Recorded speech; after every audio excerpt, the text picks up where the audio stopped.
In the first video in this series, we learned that just like a fire produces smoke, so real faith always produces works. We also saw that the fire produces heat. This heat that warms our house represents justification. Put another way, the fire is producing two things, heat and smoke, or justification and works. Justification, like heat, cannot be seen.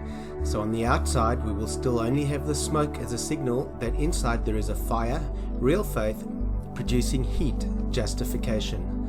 The biblical view is always faith and works, hence the name of this series. So if faith and works is the biblical view, what are the pitfalls on either side of this narrow road that take us off track and into deception? The two extremes that concern faith and works are probably easy to guess. Works only and faith only. These two extremes have hampered the church over the centuries, wrestling to pull the believer into one trap or the other. Let's look at pitfall 1, what we're calling works only.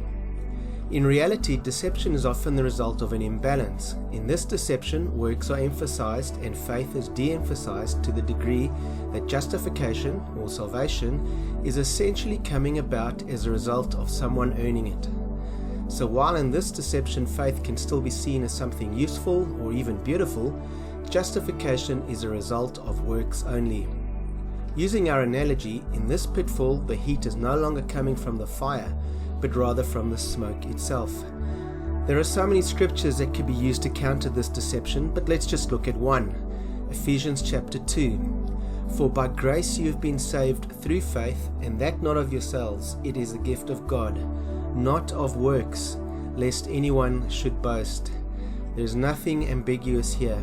It is faith that saves, not works. It cannot be earned. Now let's look at pitfall 2, faith only. While it's obvious that this imbalance will emphasize faith and de-emphasize works, it's important to understand that works are de-emphasized to the point of not playing any meaningful role. In other words, you are left with faith only or faith alone, and expect this type of faith to work exactly like real faith. Of course, real faith always has works, and so is not alone. Again, there are many scriptures to choose from to counter this deception, but let's look again at James chapter 2. But do you want to know, O foolish man, that faith without works is dead? Was not Abraham our father justified by works when he offered Isaac his son on the altar? Continuing at verse 24. You see then that a man is justified by works and not by faith only.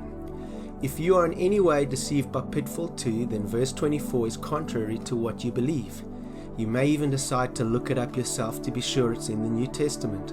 So at this point, we might feel satisfied that we've come up with scriptures to counter each pitfall, but on the other hand, we might have a concern that really all we've come up with is a contradiction. Maybe Paul was on the grace side of the argument in Ephesians and James on the work side.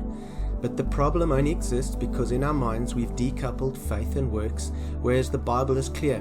Where there is real faith, there is works. Let's go back to Ephesians 2, which has clearly established we are saved by faith and not works. Let's read the very next verse, verse 10. For we are his workmanship, created in Christ Jesus for good works, which God prepared beforehand that we should walk in them.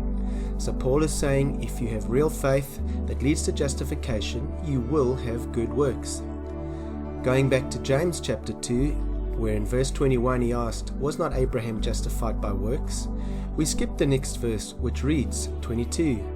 Do you see that faith was working together with his works, and by works faith was made perfect? James was also not splitting faith from works. He was saying the exact same thing as Paul, which is that faith needed the presence of works to be perfected, or as other versions say, made complete. So it wasn't real faith without the presence of works. And so we see through just two examples how when the Bible is read selectively, we can create an imbalance in one direction or the other. But when read in context, it is continually pushing the reader to the balance of faith and works.